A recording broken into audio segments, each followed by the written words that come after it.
Impact segment tonight. Our pal Marc Lamont Hill recently wrote a column for the Philadelphia Daily News saying that Newt Gingrich is an intellectual heavyweight, but that may hurt him in his run for president. You know, Dr. Hill teaches at Columbia University, so please explain this in terms even I can understand. I read the column. I didn't quite grasp it, but you see the Newt Gingrich smart guy, right? Very smart guy. Understands policy. Understands how the government runs. In every debate, he's the smartest guy up there. All right. You don't agree with his philosophy, but you recognize that his frame of reference is solid. Exactly. Okay. But then you say that Republicans don't like that? No, I mean, Newt Gingrich has been around for decades. There's always a smart candidate. Republicans don't pick the smart guy. But how come he's leading in the polls then? Well, right now, they're deeply frustrated with Mitt Romney because he's almost as liberal as I am, at least in his history. They're not happy with that. They're obviously, Herman Cain flamed out. Rick Perry can't debate. Newt Gingrich is the best of the pile, and he's the only one who's truly conservative, and so he's the best option they have. How did you arrive at the conclusion that Republicans are anti-intellectual? How did you? Because every time someone comes up who conjugates a verb properly, yes, who makes a literary reference, Republicans dismiss them. Look at how you guys beat up, not you guys, I know you're fair and balanced and independent, but the rest of the viewers, who are Republican, beat up on guys like John Kerry for speaking French. They beat up on Barack Obama saying he's too professorial. Whenever someone seems too intelligent and actually attempts to make a nuanced argument, they say he's not good enough. It's like Republicans want someone like they want a cowboy. And you came to this conclusion by doing what? A poll, a national poll, or I don't think you know a Republican. I don't think you do. Some of my best friends are Republican, Bill. I've even had them in my house. One Republican at Columbia University, and you don't know any. All the janitors are Republican. So all the janitors are Republican. That's a bunch of poor white guys that vote Republican. If I said that about, I'd be in jail.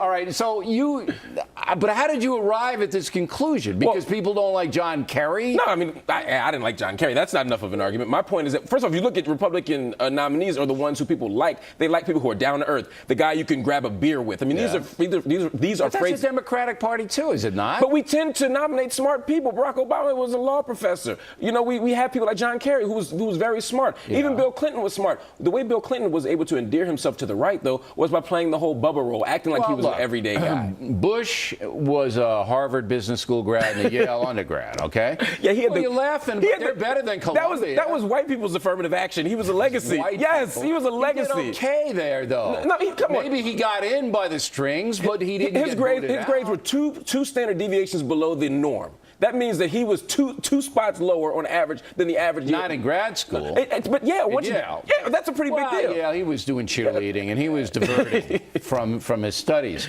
But I'm trying to tell you that I don't know this Republicans like dumb people. I'm not saying. See, that's cheap, Bill. I didn't say Republicans like dumb people. They don't like people who perform intellectuality in public spaces. Look, there are Republicans who like me, and you don't come more intellectual than the O'Reilly factor. I mean, you don't. Come on, so that just dashes your theory. Yeah. All right, now there's an outreach. I don't even know what that means by the Obama administration to African Americans. Right? Yeah. I don't. What does that entail? Are they going to be on Soul Train? I mean, what's going to... Soul Train? You know you're going to be on Media Matters for that one right now. It's Soul Train. But I'm trying to say, what's the vehicle? Soul Train is a popular program. No, it's not. When? In 1964? No, it's syndicated, isn't it? No. Isn't Soul Train still on? I must be watching the reruns because I really like it. The OJ I'd bet a week's salary. Favorite group. So what's the outreach? What is it? Where are they going? They're reaching out to where black people are. How? Community centers, meeting with African American leaders. There was a big meeting with African American leadership about 3 weeks ago. Yeah. Where he met. Couldn't make it. I was invited but couldn't make it. Where he talked about reaching out to voters, talking about major policy issues for African American people. Obama's calling the black leaders to the White House and having lunch with them? Is that what he's doing? No. In fact, President Obama stopped through, but the actual meeting was with people in President Obama's administration, people who are connecting. Intellectuals.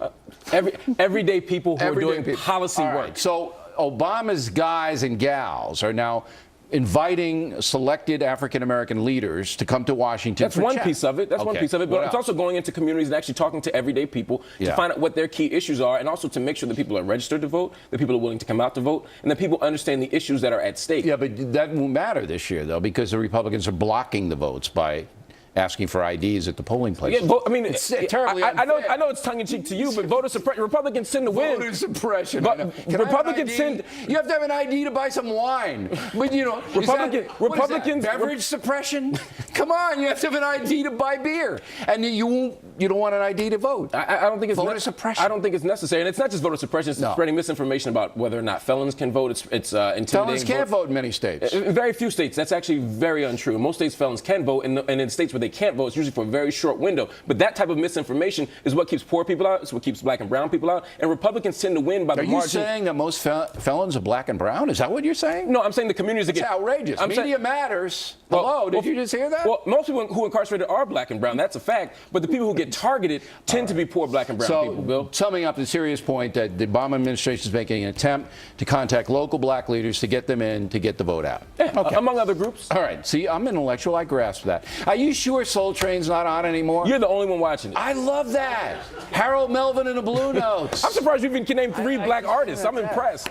You seem more like an Elvis guy. You know? I like Elvis. I think you're into overrated white people. I like Elvis, but I like Smokey Robinson too. So don't give me any of that jazz. That's Come on. 5 black people in one episode. Directly ahead. You're gonna get letters, Bill. Yeah. Well.